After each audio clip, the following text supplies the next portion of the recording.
Welcome back to my shop. My name's Guy, and last time I built these base cabinets for my new shop storage solution. This time I'm going to build these wall cabinets behind me. They go from the top of these base cabinets all the way up to the ceiling, and they're 9-foot ceilings. I've got 20 drawers, which are light duty drawers, which give me a lot of storage. And I've also got this area right here, which houses my TV, my stereo, my computer. So stick around and let's get to work.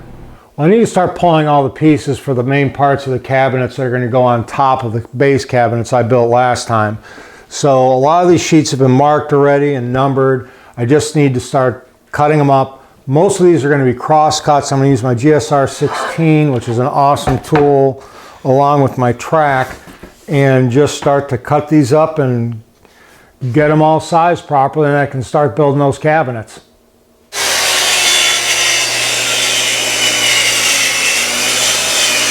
Well, all three of these cabinets, I've got what I'm calling the media cabinet, the corner cabinet, and the tool cabinet. All the sides are 71 inches. Now I need to cut those all the same length. So what I've got here is I've got a track with some what they call rail dogs in them. And those fit into holes in my MFT top and go down like this. I've also got these things here called quaz dogs, which are a companion piece to those rails, and that allows me to push this board up against here and then make a straight cut with my track saw. Now at the back I've added this clamp on my tabletop, so all I have to do is pull this down till it hits that. I don't want to slam it into it because I don't want to move it. Just till it touches it, and that's good. Now I can go ahead and cut all 6 sides to that exact 71-inch measurement.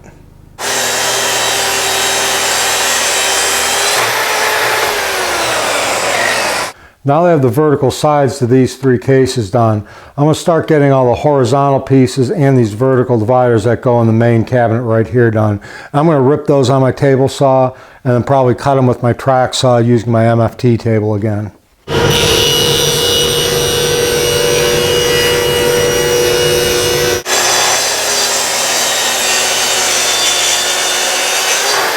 Well, now I need to start putting all these dados and all these side pieces and all these dividers going around the cabinets.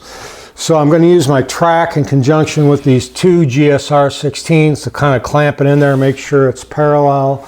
I've got a clamp down at the other end. I've got a guide that fits onto my track right here, and I've micro adjusted it to, there's a line on the center of this. I'm going to line it with that point right there, the correct measurement. I'm just going to go ahead and route these dados.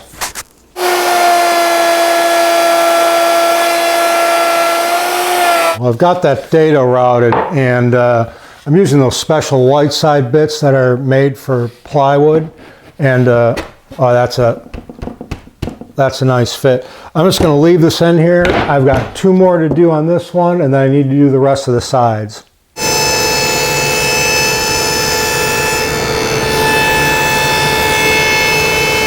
Well, I need to drill the holes that are going to accept the 5mm pins for the adjustable shelves. And I need to drill a section here and a section up here. Now I'm going to use the Festool LR32 system. This goes pretty quick, it's very accurate, but it's still going to take me a little bit of time because I have 6 panels to do and there's a lot of holes to drill. So I need to get to that.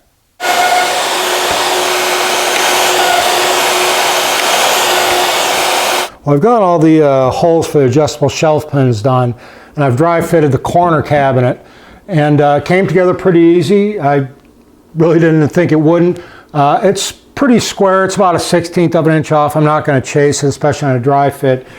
It's going to change after I put glue on it anyways, so I'll worry about it then. I've also marked out where everything goes so I can put it back together in the same order. And I've also put some black marks on the edges where the edge banding will go. So I'm going to dry fit the other 2 cabinets together and then do the edge banding, and then we'll do a glue up.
Well, that's one down, two more to go.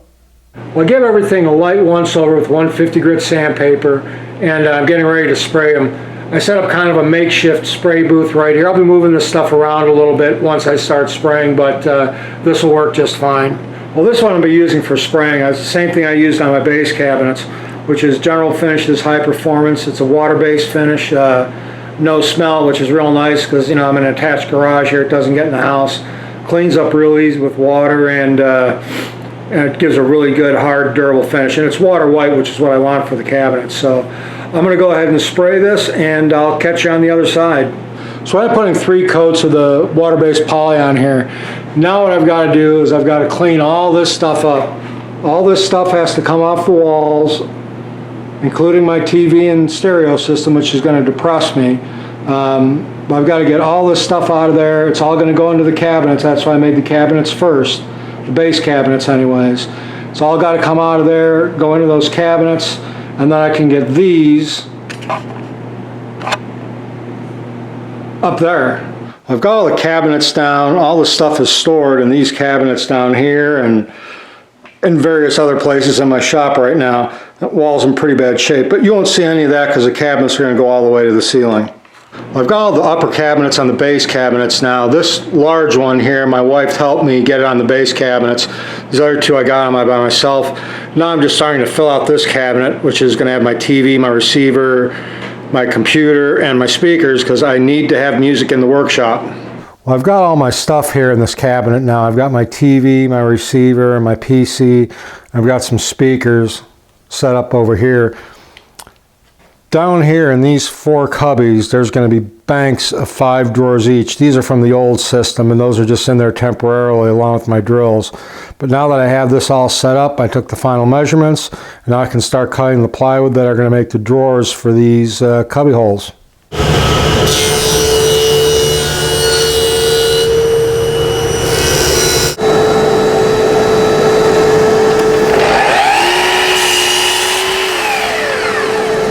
Here's all the pieces for the 20 drawers.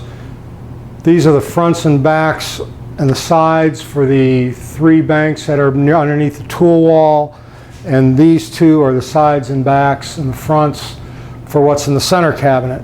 Next thing I need to do, I'm going to take the fronts and backs and I'm going to put a rabbet on each edge right here, and that's to accept the sides.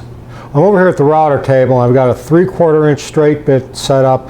It's about 3/8 of an inch off the table and about a 1/2 inch away from here. The about a 1/2 inch away from here is the thickness of this plywood, which is almost a 1/2 of an inch.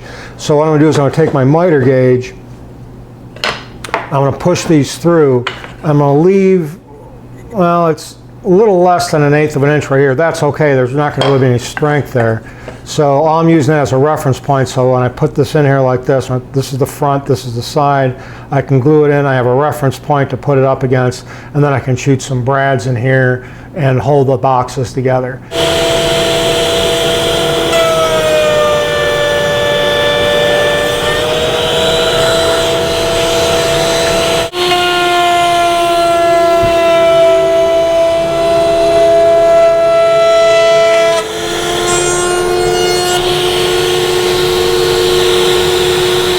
Well, I cut all the bottoms for the drawers, and now I just have to glue them up. This is a pretty simple glue up. It's just glue and brad nails. I'll just put some glue in the rabbets here.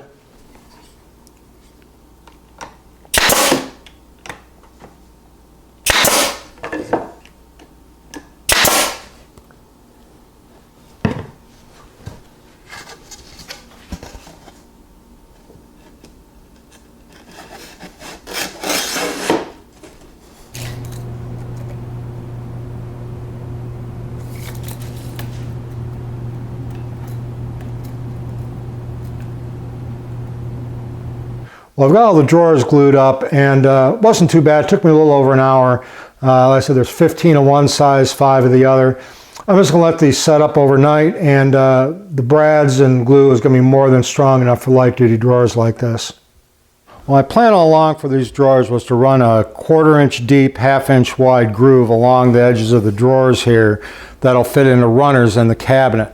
Now, when I was putting these drawers together, I got ahead of myself and I put in some 18 gauge brads here, again, which I knew I was going to do. I just forgot not to put one in the middle. So I'm still going to do it. And what I have here is I've got a 1/2 inch bit, and it's an older bit. I really don't mind if I damage or not. I think it was a free bit I got from somebody. It's pretty cheap.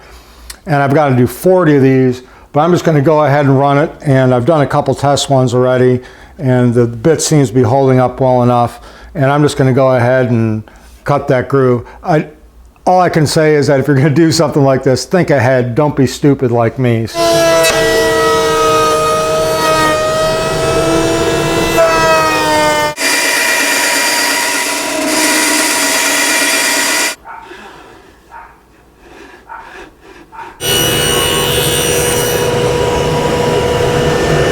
So I'm still using that same 1/2 inch bit, and I've moved the fence over so it's 1.5 inches to the center of this bit.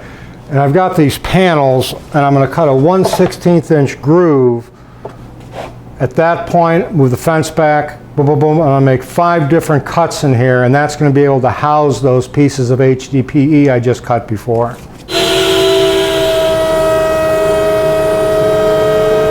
So I'm taking these strips that I cut from that cutting board, which again I said are HDPE, or high density something or other. I really don't know what it stands for.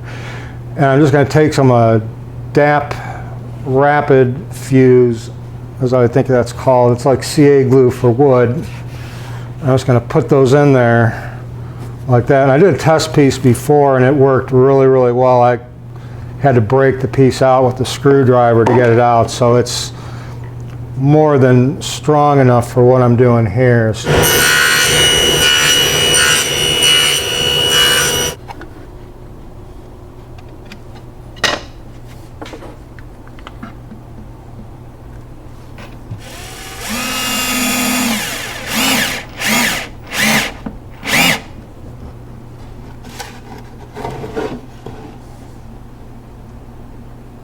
So now that the drawers are in, the stereo system is in, I still need to do doors up here. I need to make some adjustable shelves and put the drawer faces on there.